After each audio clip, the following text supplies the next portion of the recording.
Jesus Christ. This is it. This is the one. This is going to be the one. I fucking hope it is. Otherwise, I'll be pissed off. So, George, not like I've mentioned this before, but you managed to get the Spotify thing working.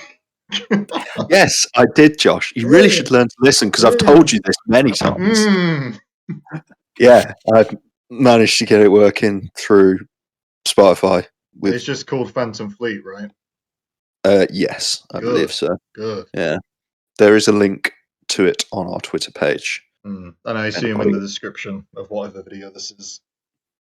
Oh, yeah. I should put one in the description of the other video as well. Yeah, boy. That would be a good thing to do. Professional YouTubers. Yeah, right, with our 99 views. But that's on point because... I'm pretty sure we're over 100. Goes with clone number 99 or whatever the hell's name was. They just called him 99. Yeah, that was... What a legend. The big legend. But anyway, we should probably be like, yo, I'm Josh, and then you two should say what your names are. I'm George. Yeah. I suppose I'm Scott then. That would make sense. I really thought you were going to say the Dominic thing again, and it was going to be a recurring gag at the beginning of the podcast. Just say I use one of my other voices later on. Okay. At the bit, you've only really got one voice, and that is Robot. Yeah, it sounds real fucky, and that's coming from someone using a laptop mic. But oh well, we'll put over with it. Yeah. I have no idea what's happened though. Your laptop's hardware shouldn't change like that. It might be connection based, maybe if your Wi-Fi's gone weird. Yeah, one's up currently, which is very rare. It may be that, which sucks. Next time we'll do it at 3 o'clock in the morning. Yeah. Just ASMR it, just like tunnel, dirty whisper into the mic. I'm up at that time anyway. So. Anyway, I thought we would start everything just by saying what is either like the most interesting thing of the week that you've had, or your favorite moment of the week. Ooh. Just to ease things into the podcast, because there's a little bit of news. It's not as big as like Clone Wars finale, but there's stuff to talk about. Yeah. I'll let you two go first. Oh, thank you. I'm very polite. I'm going to just take the lead here. I'm going to say that I noticed recently that there have been some news about Kenobi and Hayden. Is his name Christopher? Christensen. Hayden Christopher. And there's a bunch of rumors going around with turning as Anakin in Kenobi. So I'm looking forward to that. I think it's going to be a flashback or maybe like a holo recording. Because you can't obviously be him because Vader's going to be about. Spoilers. I assume. I don't know this. I've not seen it. It'd be weird if it was flashbacks, though, right? So your favorite thing of the week was the Kenobi. Yeah, the Kenobi news. Mine is also Star Wars related, and it's also sad gaming related because me and George have been sweating Battlefront 2 because they released a old master Star Wars Rebels moleskin. That was pretty fun. Yeah. That's what I was going to say for mine, and that was going to lead on to all of Battlefront 2's stuff. You've also been watching Rebels a lot as well, George. Yes, I have. I am basically at the end of season 2 now. I think I've got 2, maybe 3 episodes left. Twilight of the Apprentice is amazing. Yeah. Good luck with that episode. It's a hard watch. Is it a hard watch? I guess bits of it are a hard watch. First time round, if it's the first time watching it, yes, it is. Very intrigued. Not that I wasn't already, but even for a treat. Can't wait. Because I'm rewatching it as well. I'm pretty sure you've overtaken me on like my rewatch. Yeah, I think I have. I've just got to the Mandalorian trade route one where Sabine. Yeah. I've seen that one. George kind of mentioned it, but Battlefront 2 has had some news in the past couple of weeks, good and bad. And I thought we should ease into going with that first. But I wanted to try and see what everyone's like opinion of the game was in general to like start it, because I know, Scott, you haven't played it, right? Beyond the story mode, no. You played the story mode? Yeah, because I really like Battlefront 1 online, and then it had a Basically, no. From what I remember, I either know or like a really bad story. So I played the story on 2, but never played the online because it was a bit dodgy. I mean, When did you play it though? Like when it first came out, Oh, okay, that makes sense. the old days. What would you say, Juge? I really like the game. I've done some of the campaign because I really wanted to do a Star Wars campaign while I was waiting for Fallen Order to come out. But then Fallen Order came out, so I switched to that. Yeah. So I think I got about a third of the way through, maybe. Well, And it was good. I just switched to Jedi Fallen Order. yeah, But, I played the dark side story, but then it switches to light halfway through, and I was like, "Fuck this shit! I don't want to be no light side scrub." But yeah, like I guess my opinion of the game then, and it's funny because it almost starts as it ended, in terms of people on the internet talking about the game. Obviously, when the game launched, it was pretty god awful, but they've literally supported it for nearly 3 years now, and I think the game as it stands is 100% worth the price that you would pay for it now. Because Yeah. you're not going to pay full price for it. It's going to be on sale somewhere. For like, I think I got it for like 12 quid because it was Yeah. on sale on it. Like, but in terms of like all the stuff they've added to the characters and stuff, the game as it stands now is amazing. When it launched, yeah, I was certainly one of the people on the internet having arguments with EA fanboys actually who were like, "Oh, but you can't unlock Vader," and I'm like, "Yeah, but not without either spending money or playing the game for 200 hours." Like when that game launched, they had an incentive to make you either have to pay money or never play Vader, which obviously made the gameplay worse because they were purposely taking away from the gameplay in order to do that. Yeah. So it's funny now though, it's come full circle because now I'm the person standing up for the game, and a lot of the people are the ones having a go at it because I think it was a week and a half ago now, maybe, or maybe it's coming up to a week, but they said that they're no longer going to be supporting Battlefront 2. Yeah. It was like 29th. It was last Thursday, I think. Yeah. Something like that. But yeah, I was just going to say, I remember us two playing the beta for Battlefront 2 and being like, "Oh, this game's amazing!" Like, I think the only map was Theed on Naboo, and we were like, "Oh, this is great! You can be Maul, all this." And then it was like, "Oh, well, I'm not going to buy this game because look at all this horrible, horrible stuff in it." Yeah, like stereotypical EA stuff. Like, yeah, ugh. but yeah, now it's probably my favorite Star Wars game because it's the one I've played the most, except Lego Star Wars. But that's not a great game. It's just fun. Like, amazing game. Well, yeah, it's obviously an amazing game, but it's not like groundbreaking graphics or anything like that. It's just cubes. Not that that's a bad thing, because Minecraft's great, and that's just cubes. It's funny because when it's like when I'm trying to think of my favorite Star Wars game, I have to key in like Knights of the Old Republic and stuff. But those games are so in need of a remaster. Yeah. To update them, basically. That even Fallen Order had like issues, in my opinion, but we'll talk about that later. So yeah, as it stands, this Battlefront 2 might actually be my favorite Star Wars because I honestly didn't play the original Battlefront 2 that much. I played it around a friend of mine's, Angus, at his house a lot. But I never owned it. I don't know whether that's because I didn't have a console at the time, and Angus had like the PS2 with a Scooby Doo game and Battlefront.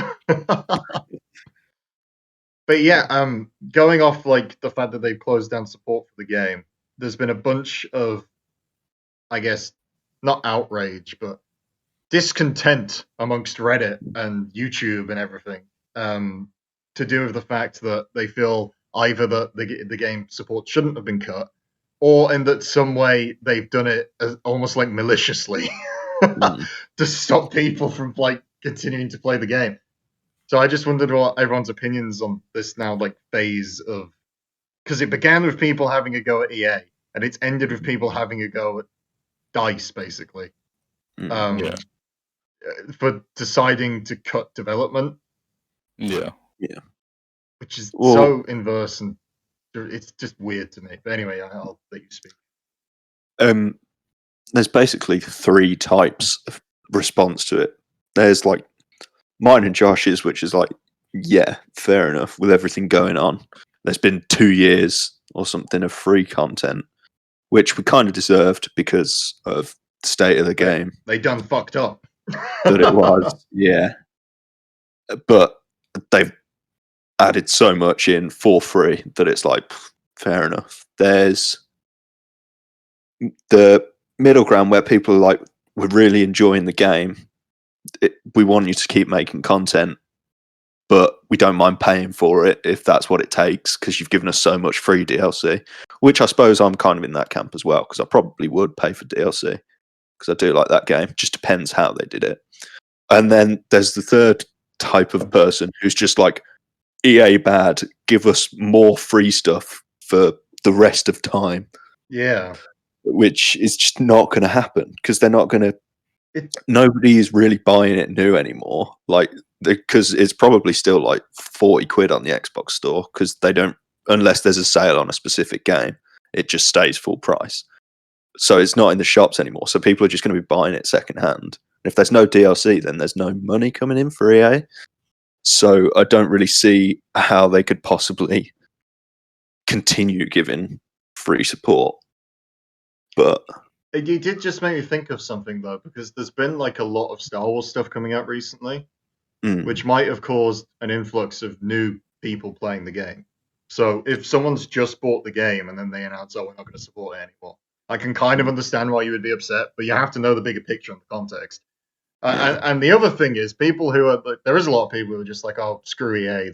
Everything they touch is terrible. Why are they doing this? They should be supporting us." It's so inconsiderate to the people who have worked on that game, for that aren't associated with EA. EA is just a publisher. The actual company behind the game has employees working on it, and people are just completely sidelining them. Like, what's the community manager's name? Ben Walk. Ben Walk, yeah. Yeah, like people have been sending him hate constantly, and he's literally just like, "Listen, if we could carry on making stuff for the game, we would." Yeah. He wants to be able to. Yeah. It's just people, especially gamers, they're very entitled, right? Sorry, yeah. Do you want to say something, Scott? Yeah, sorry. I just think overall gamers are real toxic with the developers. There's very few instances where when the developers do something that's not like with the gaming community, where they just roll over, they always come back at them quite hard and quite aggressively until they get what they want. I think this is not the only game. You could look at other games. What's it called? Was it Planetfall? That's another example of that. Fortnite. No Man's Sky. No Man's Sky, yeah. Like, some examples are good, and other examples are where they turn toxic and they get what they want, which is what happened on Battlefront. But then it's like, now they want more, and they're not willing to do more. That's when it turns to that kind of, it goes from a good relationship between the two to quite a toxic attack on the developers. It's funny as well, because It looks like. when it's like these people are like, "Oh, they're choosing not to support it anymore." One, for context, there's a pandemic on, so even if they wanted to work on the game, they probably couldn't, right? Yeah. And two, I think from the context of all of the developers talking about it and Ben Walk, I think EA just decided to stop supporting the game. Yeah. So they shut down the latest Battlefield, which I think is 5, right? Dude, that game was a train wreck, but yeah. They shut down support for that, and then the next week they shut down support for Battlefront. So I think it's just an EA trying to save money in this. Yeah, which makes sense. People can turn it into EA, like, putting their customers last, but, I mean, that's them saving employees, probably, when you think about it. To, like, keep games running, it's going to cost them money. They're losing money at the minute, probably. Yeah. Well, there's quite a lot of stuff in this newest update. The Battlefront 2 one, like the Maul skin, there was a Palpatine skin, a couple of Rey skins, a load of Kylo skin, yeah. There was Scarif and a load of new trooper outfits. And they said, like, literally, they pretty much had to work from home with, like, the stuff they had on their, like, laptops. It was literally, they had, like, they couldn't develop it anymore because of the situation. So, like, literally, it was like working from bare bones to try and get something out, and they managed to put out this update with loads of new stuff. People are bitching and moaning. Yeah. It's terrible. Like, imagine having, like, that's awful. It's just people who just don't know the full picture, basically. And we don't even know the full picture. We're just commenting on as best as we can, like, from what we know. But even from, like, a morality point, it's stupid. Because even at the beginning of the game, when people were going crazy about how terrible it was, which it was, and I'm completely against that kind of microtransactions and everything. I hate it. George and Scott can testify for that. I've had a lot of rants about it in the past. People were still aiming it at the employees at times. They weren't taking into account the fact that it was EA's decision, basically. And they were just... Because hurting the game hurts the employees. And it comes to the point where how far are you going, and should you be going that far with your discontent? Yeah. Like, people not buying the game was a very valid decision, but when the game first came out. And you could argue in that moment that hurts the employees, which it does. But because of that, they acted on it, made the game better, and the sales skyrocketed as soon as they fixed the game. So it's... People just need to chill sometimes. Yeah. They're acting like it's the end of the world with it shutting down. Maybe they'll announce Battlefront 3. I know that most of the people who worked on Battlefront 2 have been moved to the next Battlefield game, but they generally tend to do that anyway. Like, if you look at Mortal Kombat and Injustice, they release an Injustice game, then they release a Mortal Kombat game, then they release an Injustice game. With EA, I imagine it's going to be Battlefield, Battlefront, Battlefield, Battlefront. So hopefully we do get a sequel. Yeah, I mean, I think it's just the combination of two of the most, like, toxic fan bases in gamers and Star Wars. I'm just bringing out the worst of both. But yeah, it's a shame because, like, all the other games I play, I don't think I've seen someone as active in the community as Ben Walk, and he clearly cares about it. And most of 90% of the stuff that's been added has been added because fans asked for it, but because there's 10% that they couldn't get round to add in, like Ahsoka, they're like, "Raw, stupid, bad Ben." The only ignorant thing as a criticism that I'll say is, why the fuck is BB-8 in the game but Ahsoka isn't? Because they have to do sequel stuff, don't they? They do, yeah. It's like I'm seeing a thing going around at the minute where I can't remember the mobile game. I think it's one of the cards ones. Maybe Galaxy of Heroes, something like that. Everyone's being like, "Oh yeah, Rey, it's stupid because Rey's more powerful than anyone." It's like, well, yeah, but it's not like Disney Star Wars going to be like, "Oh no, just make everyone else more powerful than Rey," because Rey's getting their money at the minute. They want to push her as also the forefront of it. Yeah. Also, a big thing about Rey is we have the films, and if you've seen the films, you know that she's very, very powerful. There might not be any context for why or how, other than the Force is strong with her, and it's chosen her to be this person. But she is as powerful as what she is. No matter what any fan says, that is how it is.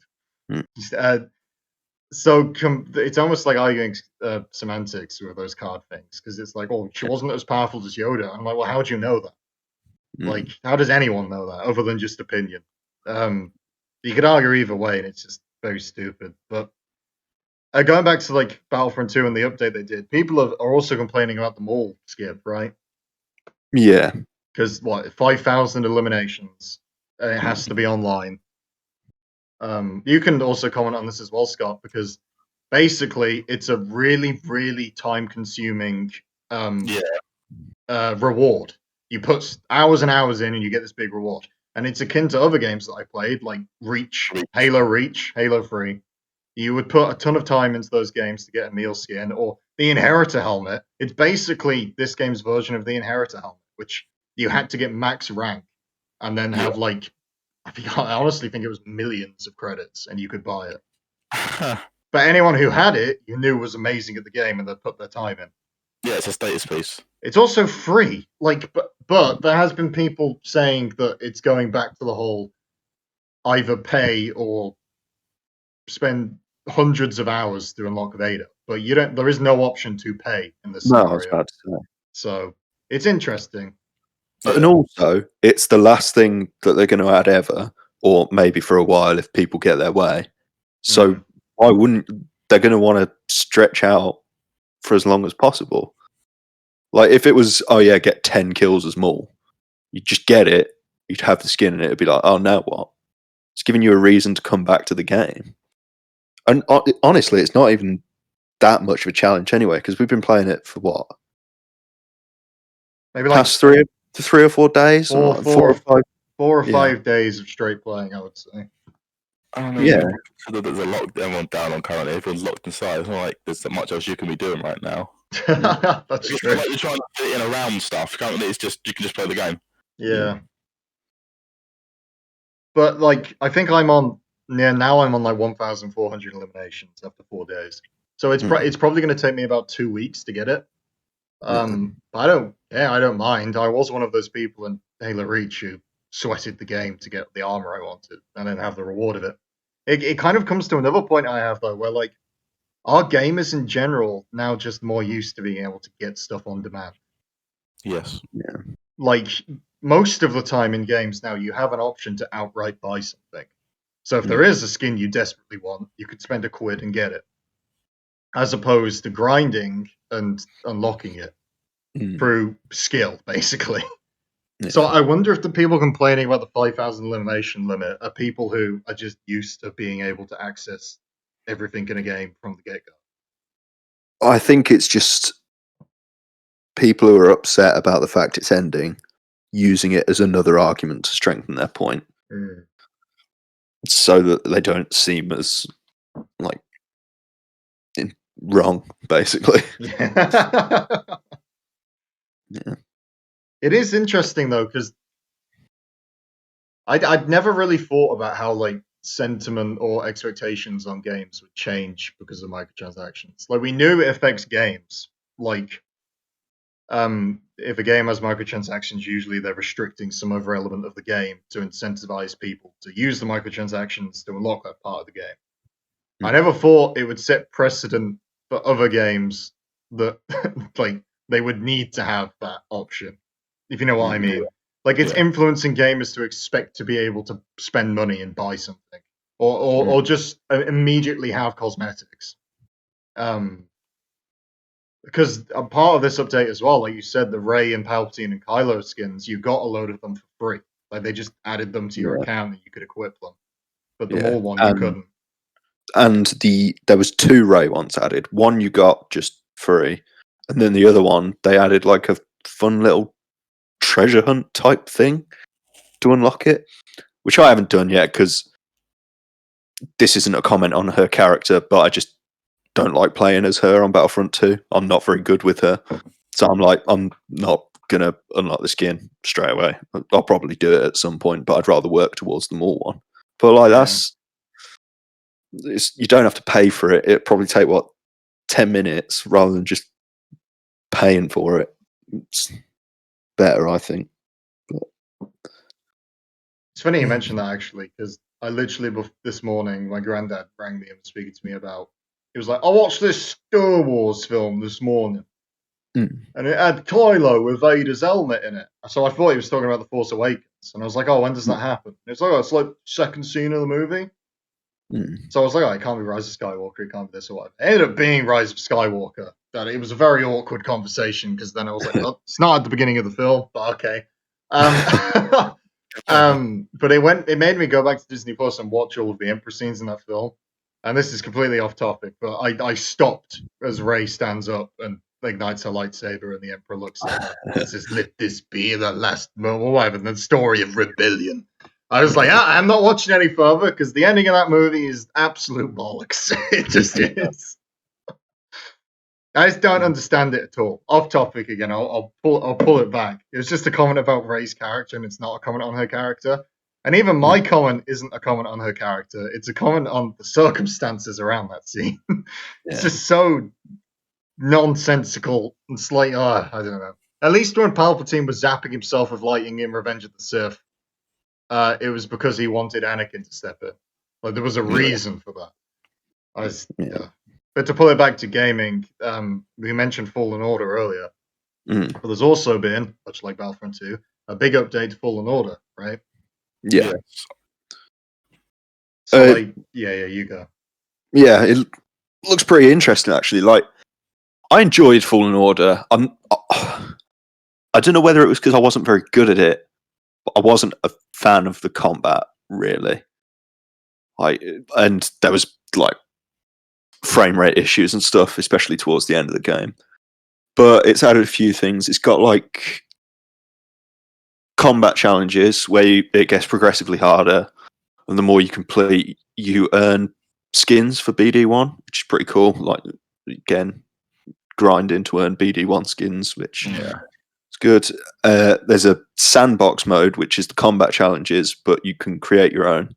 So it's like an 8x8 grid, I think, and you like can place creatures from the game or whatever in the grid, and it spawns them in. Oh, that sounds kind of like the Nemesis system from Shadow of Mordor, and anyway, it probably isn't, but it sounds similar to that.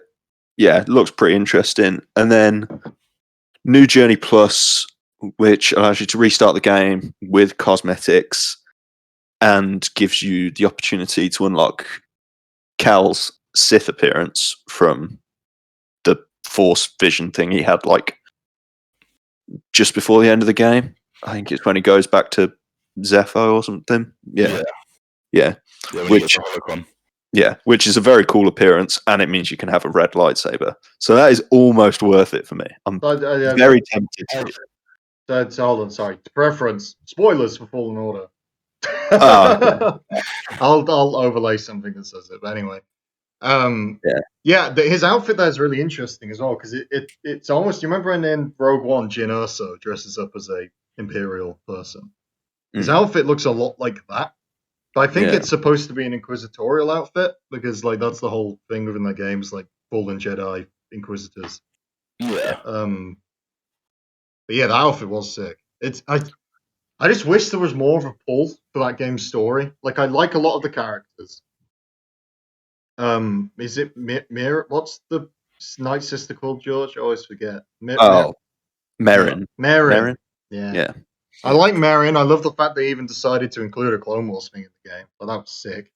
Yeah. I just wish there was something bigger going on with the story, because it's very self-contained.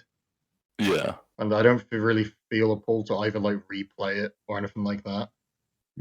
But I mean, unlocking a red lightsaber is pretty cool, especially with the Inquisitor outfit. I just wish there was. I almost wish there was like story content linked to it. Yeah.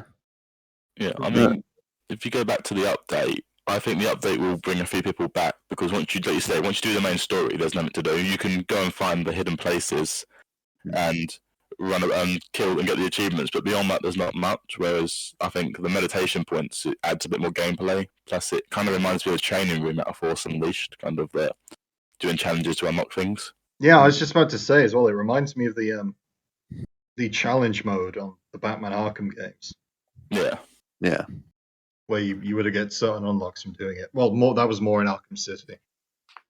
Arkham Knight, you just like got, I think it was achievements and XP boosts or something. I don't think you've specifically unlocked anything for doing it. Yeah. To be fair, people love that game, so I don't think they'd need much to go back to it. I think a lot of people will go back to it now that they've added that. But I thought it was a good game. I was like, I don't know. I didn't like having to fight bugs all the time and stuff like that. I'd rather just like have more obstacles or more cutscenes or something, rather than fill in time by trying to get past 6 giant spiders or whatever that I couldn't kill. Probably because I'm bad at the game, but also it's just like, that's not really adding anything except me getting XP. But just make the Purge Troopers give more XP or something. Which, to be fair, towards the end of that game, I would literally just engage a fight, run to the nearest cliff, and force push people off, so I didn't have to fight them. That was my main tactic. But story-wise, I thought it was good. I enjoyed it. It was something a bit different, and the Order 66 flashbacks were that was worth the game. Very good. But I loved that his Jedi Master was Lasat as well. Yeah, I like that as well. Yeah, give us a bit more look at that species and like a callback to Rebels. My whole thing of that game is I loved everything about it, other than there was certain like gameplay issues I had, where like frame rates would drop. That wasn't even the biggest thing where you'd be fighting someone and the frames would drop, because generally I could anticipate it happening and work around it. The biggest thing for me was that the parkour was almost worse than early Assassin's Creed games. Where, like, in an early Assassin's Creed game, you'd jump in a direction to grab onto something, but Altair Ezio would refuse to grab a ledge and just fall to his death. There was a lot of that in Fallen Order, where you would obviously see where you needed to go. You would go to jump there, and then Cal would just be like, nah, I just fall. Well, it's made by the same developer, but it's very similar to the story from Titanfall 2, which I very much recommend. I loved that campaign. But I think because like Jedi Fallen Order like pushed the graphics and stuff so much that it just meant that simple things like the parkour and stuff like that just didn't work sometimes. Yeah. Whereas in Titanfall 2 it ran really smoothly and really well. We also don't know what time frame they had for the development that was placed on them and stuff like that. So that were my biggest things, but obviously I loved Dathomir, and my god, I would never in a million years expected Saw Gerrera to be in the game. Like, the fact that his first scene is him jumping on your AT-AT and going, "Who are you?" It was also like, yes. That was in the E3 trailer for it, wasn't it? It was, yeah. But which was amazing. I didn't expect him to have as big of a role in the game as he did. I thought he literally was just gonna be in like a cutscene, but he was pretty much there for the whole first section of Kashyyyk, which was cool. Yeah. And Tarful was there as well. I didn't expect that either. So that was good, but even Kashyyyk like turned into a weird like jumping thing where you were jumping on these really bouncy flowers. So unless you guys have any more to say, we can move on to something else. I mean, just going back to what you said quickly about that Kashyyyk level on that map. Yeah. In general, I just want to bring it up. That was probably one of the worst levels on that game, because you had to go underwater. And then if you're like me and you want to hunt the achievements down, you have to go under all these underwater places and all these tree climbing, and it's all spread out like really far. You spend hours just running back and forth trying to find everything. I found there was too much there in that area, and in other areas there's not enough stuff in the game, and that was my big issue with the game. Yeah, I agree with you on that, because the swimming was very slow. Yeah, he could have like moved his legs a little bit more. Yeah.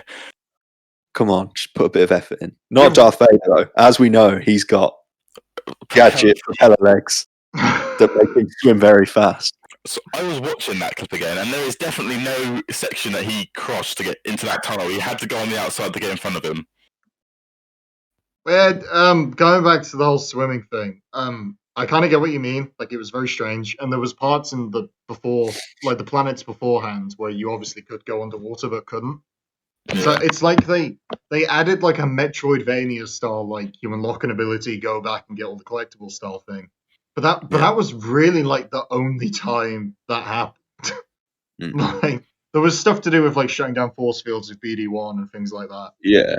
But in terms of like exploration and an actual like a physical element in the game that you have to have, it was strange that you couldn't do it until a certain point. Yeah. Also, that comes back to New Game Plus, the feature they added. That's only a cosmetic change, because the storyline is Cal struggling with his trauma and his powers. So when you do it, you lose all your powers and you need to go find them all again. Which for me, I don't like, because if I want to do a new game plus, that means I want to go through it again with like incredibly tough enemies and like struggle. I want to have a challenge rather than just the same again. I mean, if I have all my abilities, but like the enemies are upgraded, so like there's more purge troopers, the normal troopers have better aim, you know, things like that. That's what I thought it was going to be, but it's more of a cosmetic thing. But I do like the lightsaber and the outfit though. It's like Final Fantasy 15 had that, where the New Game Plus was called New Game Plus, but it was pretty much the same difficulty. Yeah. I love that game. That game's great. Slow, but great. That is the one that I've played, isn't it? Yes. I always get confused. With Ardyn Azunia as the villain. AKA Robert DePaul was the voice actor, AKA Reinhardt from Overwatch. Yeah. That guy, I always see that guy doing like completely different voices, and I'm like, wait, that's him? Yeah, I know, right? He does another voice as well that I can't think of off the top of my head. He's Samuel Hayden in Doom as well. That's it. Yeah. That's it. You just got Doom Eternal, didn't you? I did, yeah. It was on sale for some bizarre reason. God, so I was like, well, I'm getting that for £40 for a brand new game. Hell yeah. We should Is it not doing very well then? Well, no, it's to do with id Software as well. That generally happens. It happened with Doom itself, but they made way more money than the first game, the first week of release. It was like double, I think, the opening of the original. So yeah, I'm just surprised it's on sale already. Has it been like 2 months since it released? I don't know. You got it when it first came out, didn't you? I think it's been about 2 months. It might have been less than that, but I don't know. It sometimes happens, especially with Bethesda. And like Activision do it as well. So do Ubisoft with certain games. Don't get me wrong. I'm not complaining. Yeah, I'm just surprised. But maybe we can talk about that when you finish it. Yeah. Especially if Callum, another friend of ours, finishes it as well. He can comment on, because he just played the original Doom, not 19, whatever the hell, 2016. Yeah. We can talk about that. But yeah, Doom's sick. Have you played Doom, Scott? I played a bit of the 2016 one, but not really. Oh. No, I couldn't get into it. Oh. Was there not enough heavy metal for you? I just felt like Halo, but not Halo, and I couldn't get that. How did it feel like Halo? The shotguns looked similar, and that for some reason really set me off, and I couldn't get into it because of that. That was it. That was exactly it. I was just sitting there playing, and I was like, "The shotgun looks like that shotgun," so I started playing Halo instead. I don't follow, but okay. That's all it was. And with that, we should move on to the next topic. Yeah.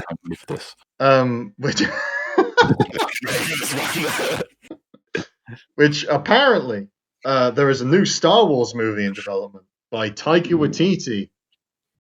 So that sounds interesting. Specifically, I think it's being written by Taika Waititi and Kristen Wilson Carnes, I think her name is. Yeah.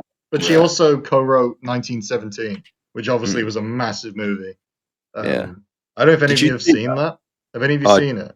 I haven't. No, but I've seen some of the technical stuff when they explain some of the shots. I have not seen it because I generally don't like realistic war movies or realistic movies in general. I'm not going to lie. I'm not interested. Yeah, if it's not like fantasy or sci-fi, there's some that I like, obviously. But anyway, obviously she's got some sort of writing chops behind her, and we know that Taika Waititi does as well. He directed the finale of Mandalorian, which was amazing. Probably by far my favorite episode. It was that one, then the penultimate episode, not far behind, and then those two were just way ahead of the rest of them for me. But we should preface spoilers for Mandalorian, but I imagine everyone's watched it. But I really liked episode 2. There's something about episode 2 that I really like. And I don't know what it is, but the Ewok. Not Ewok. Damn it! No, I hate Ewoks. Jawas. Yeah. God. Yeah, that is great. I mean, I love all of it. I really want to rewatch it, but I've got to get through Rebels first. And I also want to watch the gallery thing that they're doing, which is the documentary series about the making of it. Yeah. It looks really interesting, and you get to see Dave Filoni, which is always a bonus. But yeah, no, I love that show. So my main comments for the movie, and also, we all know there's also been a series announced as well, so this question kind of crosses over to both. But like, what do we actually want from a new Star Wars movie?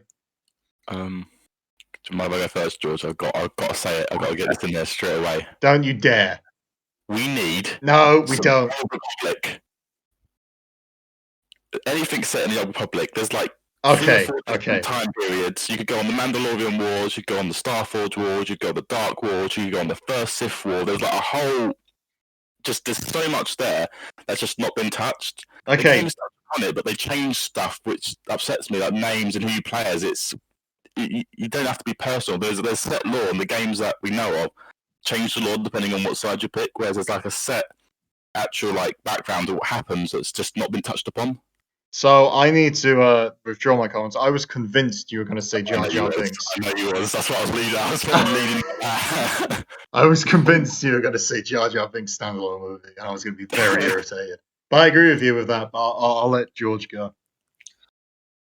Well, if it was anything after, I just don't want them to do the same thing again. Like, yeah. A New Hope and Force Awakens might as well be the same movie. And then obviously the other two kind of wrap up the same, but quite different. But if they were going to do anything after, I wouldn't want them to follow that formula. But then they could literally do anything because there's nothing said about it. But then, yeah, the obvious other one would be either Old Republic stuff, the new High Republic stuff they're going to be releasing, and I suppose more spin-off would be I'd be fine with, but depends who they did a spin-off about. Yeah, yeah, it's a strange one because if I want them to do a sequel to the trilogy we've just seen, the sequel trilogy, it should be set far, far, far in the future with no connection to any of the characters that we know. Which they're not going to do because it's easy. That's what they did with the sequel trilogy, is they just constantly kept alluding to past characters, including them to make people want to watch it. Yeah. I think it'd be similarly to that. Even if they do Old Republic, it's going to have to be completely not new characters, but characters who haven't been seen in live action before. There's a link in there they could use. They could use the Boba Fett, because in the Old Republic, if you go back to the Mandalorian Wars, you have Cassius Fett, and he's the ancestor of the Jango and Boba. So you could link them that way and do a few subtle things, like maybe another one of Yoda's species. That's the only one I see them doing because of that link. But I know what you mean. Like, I don't want to see any more Palpatine or Luke or Leia. I'm sick of them all. Well, they could do edgy teenage Yoda, which would be pretty hilarious. I don't want to see that, though. I don't. No, not Yoda with a flat black emo fringe. Listening to My Chemical Romance in the Jedi Temple. That, yes. But whatever their version of that would be, I don't like. I like what we have of Yoda currently. I don't necessarily need to know more about him. That's why I'm kind of dubious with the Mandalorian season 2. Hopefully, they just discover more things around the baby Yoda instead of discovering what he actually is and where he's from. Yeah. But my whole thing with the new film is that there's characters that are pre-existing in the extended universe that they haven't touched, and they're huge parts of Star Wars. There's certain characters that they've converted, like Jason Solo became Ben Solo / Kylo Ren. Mara Jade kind of became a weird version of Rey that really wasn't Rey, but she does the same thing, if you know what I mean. A watered-down version of her. Yeah, so they've kind of shoehorned that into their own thing. But that almost frees them up to be able to do another version of Mara Jade. Yeah. Because I don't want to sound like presumptive or whatever, but or offensive in any way, but the film industry in Hollywood right now are obsessed with getting strong female characters to the forefront of their films. And Mara Jade is by far a further strong female protagonist than Rey, in my opinion, from what we know of. She literally goes from being the Emperor's hand, a Sith apprentice, kind of like Maul, designed to be an assassin, to working at a strip club in Jabba's palace, to being a smuggler, to being a bounty hunter, to being the wife of Luke Skywalker. Yeah. And there's a story there that they don't necessarily have to use exactly how it appeared, but they could do something with it. There's other people who as well who've been saying that they could do like younger Luke and Mara Jade and do that story. But I don't want to see a CGI Mark Hamill for an entire film or series. Well, there is a lot of people who would say Sebastian Stan looks exactly like a young Mark Hamill. Which, if you remove the Winter Soldier hair, he does. I think he'd do a convincing job, but you would just always think it's not quite Mark Hamill, is it? I just don't know how much I would want them to tap into that. But no, I agree. But for me, the bigger character, and you've played Knights of the Old Republic, haven't you, Scott? Yeah, extensively. Okay, yeah. there we go. Bastila Shan. Pum? I was just going to say. Okay, I'll let you go, George. I'll let you. I was just going to make a joke. I was going to say he was thinking about Mara Jade's stripping in Jabba's palace. I was. He was Googling it immediately. Yeah. But I think a key character who has had no mention at all and links to a side which you've alluded to, Scott, which I really want them to get into, is Bastila Shan. Yeah. If they made her the main character of a film or TV series, they could tap into Revan, Malak. They could even do Nihilus. They could just because that's the biggest problem I have with them going to do the Old Republic is that we played those stories and we defined what their story was through those games.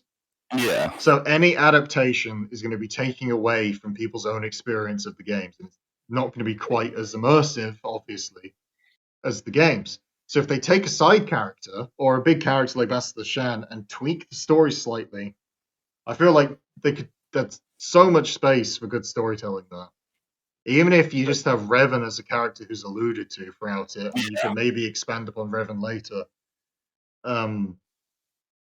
that'd be awesome. Also, there's been rumors that they've been doing something to do with the Old Republic for years now.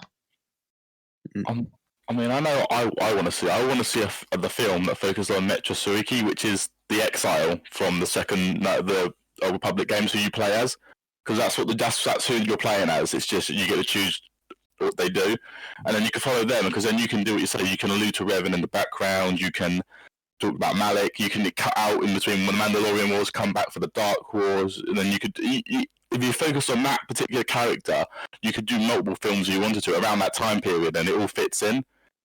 But I feel like like you say, there's been rumours about it for years, but they never do anything. They know it's there. They send the games, and I think, like you say, they're afraid to mess with people's what they remember about the game, so they keep going towards the current trilogy, like doing spin-offs of Rex and Ahsoka and that kind of time period, because that's what everyone's liking. But I personally am getting a bit sick of Rex and Ahsoka. I want to see someone new, someone that, like George said, someone from outside of this bit we all know, just new stuff.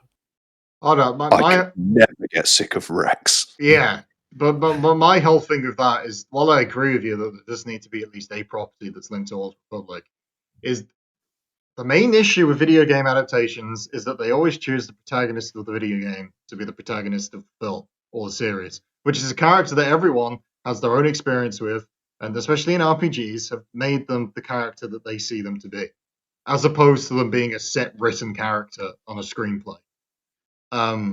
So I think it's better just to take that time period and set of characters and choose a different character to be the protagonist, because otherwise you're falling into the same shoehorned expectations of people who've already played the game. I mean, if you go to that, then I'd say focus on Cassius Fett in the Mandalorian Wars, because then that brings back, people know the name Fett, so that'll get their interest up, and then it's Mandalorians, which everyone's liking because of the Mandalorian, and then you can look at how they attack the Republic, and you could do it from that perspective instead, and then there's no games on the Mandalorian Wars, they're all set after. So I think that time period in itself, if they're going to make a film around then, it's going to be on that, because there's no games. People know about the lore, but they don't specifically influence it, and so I'm just hoping for something that time period. It's funny because they've been focusing on Mandalorians a ton. It wouldn't surprise me if there is like a Mandalorian history series, like based on their past. Because if you think of what we've got recently, the Mandalorian series exploded, and then Siege of Mandalore went into Mandalore even further. And then the biggest part of the Mandalorians we knew before the prequels, the sequels, was extended, like the Jedi and Mandalore Wars and things like that. I could see them doing something like that. But also, I also wouldn't complain if it was a Rex or Ahsoka thing. Honestly, I wouldn't. I don't know. I just. I think if it was going to be Ahsoka, it'd be more likely to be the series that they've also kind of announced. Yeah, with I don't know how to pronounce her name, but it's Leslie Headland. Yeah. Which I think it's rumored to be a female-led Disney Plus show. Which that sounds like if it's not Ahsoka, people will probably riot. To be fair, it could be like a character I've mentioned. It could be like Mara Jade or Bastila Chandler. I mean, especially since they've. I think that I can't remember where I saw this, but I saw something somewhere that said it was like a completely different time period to what we've seen before. So whether that means it's just a period of time they haven't touched upon before, or whether it's one that Star Wars hasn't touched yet, who knows? Yeah. But my like big thing then is, what do we think it actually will be? Like, what will the movie be, and what will the series be? I think the movie will potentially be High Republic, because that's like the biggest thing they've announced recently. Like they went to what is it, Lucas Ranch or whatever, and wrote there, didn't they? But so I think that would be the most likely thing for the film. A Disney Plus series, female centric. I think it says that it's an unseen time period, but that could mean like filling in the gaps for Ahsoka between Clone Wars and Rebels or something, which is technically an unseen time period. So I think that's most likely, or it'll be something completely. I think it could be Mandalorian Wars because, again, the main protagonist in that is Mitra, who's a female Jedi general on the Revan, but this is when Revan's not a Sith. So I think it could be then, because it's, again, like you said, it's Mandalorians, people are liking that. I think it realistically, it could be that because of it has all the right aspects of what they're talking about. But I don't know. My whole thing with the whole High Republic thing is I honestly think it isn't linked to live action. The way that they announced that made it seem like it was all books and comics. Yeah. And they haven't tested it out yet. It seems odd to me that they would already green light a movie based on something that hasn't had public reception yet, if you know what I mean. So I don't know how. I honestly I don't think it will be High Republic. Well, I mean, it's the same thing for the Old Republic, though. Although we have they know that people like the Old Republic. I guess I want it to be an Old Republic film, but I also kind of expect it to be something like you said, to do with Rex and Ahsoka. But that it's odd that Taika Waititi is the director, to me as well. Why? Well, we've seen the episode of the finale of Mandalorian, and that was great, obviously. But he's generally a comedic director. Yeah, but I don't know. So it's like, what property both suits Taika Waititi and the need for Star Wars? I'm not saying he's not talented enough to be able to make something outside of that, but if you look at his last feature films, the majority of them have been relatively light-hearted, action things. Jojo Rabbit was more serious, but it was still a comedy. I don't know. I suppose it depends who he's got on the project with him, and yeah, which that's a good point actually, because he has the 1917 writer, right? So yeah, perhaps it is something more serious and war-based. Maybe it is Mandalorian war-based. That'd be cool. But hoping for. All the Star Wars films are quite light-hearted and jokey, to be fair. Really. Yeah, I get what you're saying. Like, yeah, I'm just trying to think like what property would Taika Waititi really want to do in Star Wars to justify him making his next feature film a Star Wars project. Like if they went to him and said, "We want you to do a Ahsoka film, or we want you to do a Rex film," would he be interested in that? I think Kind if of you thing. go up to most directors and say, "Do you want to direct a Star Wars film?" they'd be interested in that. Yeah. But but he's already in Star Wars. Is my point. Like there was a comment from Dave Filoni recently where he was asked about new media with Ahsoka. Like, do you think new media would be able to accompany Ahsoka? And he basically just said if the story is right, it will fit character. Because Ahsoka's a character can be in many different mediums. If the medium suits it, it will fit. And it got me thinking to me, like, what medium then could the new film be allowing characters to fit into?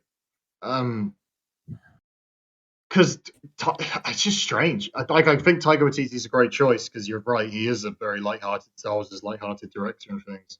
It's just very hard to predict what they're doing because we've had like this void of information since Rise of Skywalker, and then they were like, "Oh, High Republic," which is kind of the only confirmed thing we have to go on because apart from season 2 of Mandalorian. Yeah, but we have the Benioff suppose. and Weiss film was cancelled because they left the project, and there was rumors that was going to be Old Republic. So has that now been moved to Taika Waititi? Well, I don't know because they've said this is a film, and they said that the Benioff and Weiss was a trilogy. So maybe they're just testing the waters with a film, and it is the same thing, or it's something different. Because every time they get cold feet about a project, they cancel it. Like the Boba Fett film, the Rian Johnson trilogy. Yeah. It could be the second Han Solo film because they left that. No, they're not touching that. Or more, or it could be more. It's not as much as I would love that. You'd love that. I know, but because it did so badly. I think the series could be more related. Yeah. But it's odd. It's so odd to me that the information for both of the projects aren't switched. It would make more sense that the film is something that we haven't seen before, and the series was something that we had, right? Yeah. Yeah. Because then the series could follow Ahsoka, it could follow Maul, it could fill in those gaps. To be fair, the female lead could be Kira from Solo, I suppose, in the series. Which obviously she wouldn't be the lead because, like, if it's that, then Maul's going to be in it, and everyone will just cream. But she, oh god, what's her name? Emilia Clarke is a big enough star to definitely draw people to that, I'd say. I mean, I'd watch it, but I have a lot of like bad feelings to well, not bad feelings, but like I'm just so exhausted with that whole Solo thing because dreams were crushed. I like it. I like that film. No, I loved the film, and it ended with Maul, and then Disney saw everyone's dumb reactions on the internet and were like, "Oh, we should stop this," and cancelled everything as usual. But there has been like a renaissance to do with Maul at the minute, and everyone's going crazy about Ray Park doing the choreography again for Phantom Apprentice. So I'd love that. I don't know though. I just wish we knew more. Like we know that there's all these projects, but we know nothing about them. And Disney is probably going to be very reclusive about it because of how people comment on the sequel trilogy at the minute.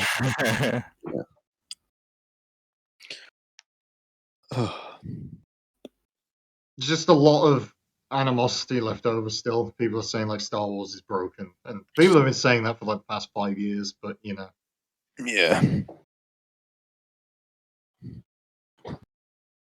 it's just like it seems so blatant to me that there's a whole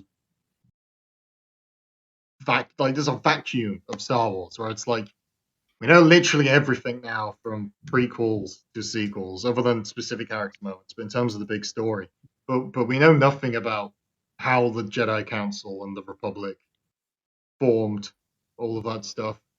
Yeah. which is obvious. It just seems there has to be an Old Republic, right? Yeah, because there's so much there. Like the first Jedi purges are in that film, and that's which is essentially what Palpatine did. But it's the first time this happened, and it happened to a much more severe degree than what Palpatine ever accomplished. So they could. There's just so much. I want to say something. I know what you mean. Like the originals, the prequels, the sequels. That's all done. We understand. There's so much about that. We should do something new. Yeah, now. go somewhere else. Something we haven't seen. Yeah. I'll tell you what we haven't seen. Oh, no. Eli Vantos standalone film. That's what the people want. Well, howdy, Frog! He's everyone's favourite space Texan. He's chilling with Chiss, who we don't know anything about. Yeah. I mean, what more could you want? Yeah, if we're going around those lines, George, then I want a Thrawn standalone film. I mean, well, yeah, Thrawn can be in it, I suppose. But the main character has got to be Eli Vantos. To clarify, we're talking about the new Timothy Zahn Thrawn novels, which are great, and I'm sure we'll probably talk about on one of these podcasts. But yeah, because it sucks though. They got delayed, didn't it? The prequel trilogy. New one, yeah. Have you read those books, Scott? No, but I have drunkenly conversed about them with Josh a couple of times. It's true, we have. All right. You should read them. They are very good. But if you have an itch for like space tactics, fighting fleet, and then like a Sherlock Holmes type story, Arthur Conan Doyle, like Moriarty, Sherlock type story, then it's so good. With a space Texan. They're somehow with a space Texan. They're somehow better than the like. Because in recent, Anthony Horowitz did like a reboot of Sherlock Holmes trying to be like Arthur Conan Doyle, and it absolutely sucked. The sister. It was no, that was no, that's the TV show. I'm on about book. Oh. TV show. You're right. It is that as well. But the Thrawn books are almost more like Arthur Conan Doyle's Sherlock stories, with the way that the characters work, anyway, and how he portrays Thrawn. Obviously, like sci-fi and everything is nothing like it, but the way that Thrawn pieces things together, and then you get at the end of the chapter this big reveal about everything, is super exactly what Arthur Conan Doyle did constantly. Yeah. But you're right, George. We can definitely talk about novels and stuff as well. Yeah. Well, I've read the new Thrawn trilogy. I've read Tarkin recently. I'm about to start on the Dooku one. And I was really annoyed because the Star Wars Instagram put up a thing being like, download a free audiobook here. And it was, I can't remember, the Padme one? Shadow Queen or something like that. Yeah. Oh, which was supposed to be pretty good. And I was like, it's free. I'll get a free ebook any day of the week. But I went on and it was only for the US. So I was very annoyed. Yeah, that's pretty good. Yeah. What about you, Scott? I haven't read any of the novels. I just know bits and bobs from when I try and find things out myself. But I'm thinking about getting a Vader novel because obviously I love Vader. And I think I've known enough better. I think I know what's going to be in it, but I want to read it myself. There's a Vader novel that came out close to Revenge of the Sith, which isn't canon anymore.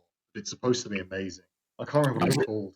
Is it the one where he gets his lightsaber off of the Fallen Jedi Master, and he does a whole bunch of stuff? He goes and someone tries to assassinate him. He goes to Mustafar. He wears the helmet. What's his name? The possessed helmet. Is it Morabin's? No, that's a comic series. Comic shit. Fuck. But there's a novel. I think it might literally just be called Vader. I need to get it. It's supposed to be amazing. Obviously, it's not canon. It's supposed to be amazing. Yeah. I've read a lot of different things. Like, I have read the original Timothy Zahn trilogy, The Heir to the Empire. That was years ago, and I remember nothing. So I was thinking about rereading them, and if we we could do something on that as well. I was going to buy and read those, to be fair. They're really cheap on Audible, I think. Yeah. So I just get worried about the narration on Audible, especially for something that's old. Yeah. But I was also thinking, because, rounding everything out, for the next podcast, we could, because you've recently rewatched all the movies, haven't you, George? Yes. If by the next podcast, me and Scott can also at least have rewatched sections of the Star Wars films, which Scott has already started doing. What I need to do is watch the originals and I've watched them all again. If I rewatch them all, which I will by the next podcast, we could do a commentary on how we think in retrospect after Clone Wars and everything to do with that. Yeah. Which should be fun. But yeah, Yeah. unless you guys We have could a bit more also to say. try and do a collective ranking of them, because I did my personal ranking. Yeah. But I suppose there will be slight differences, which means arguments, which is always fun to listen to.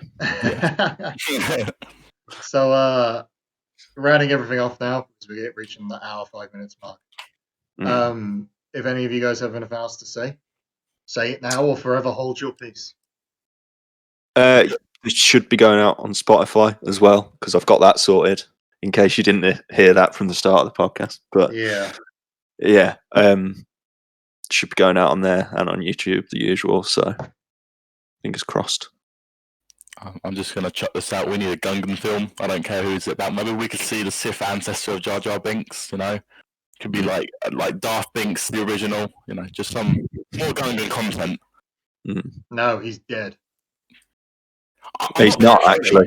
I'm not being funny, but the only other Gungan that we see ever takes out General Grievous, so we should definitely focus on their race anyway, because they're pretty cool. I don't care anymore. I'm ending it. Boss Nass. Yeah, exactly. I'm ending it. No, I'm ending it. This is the end.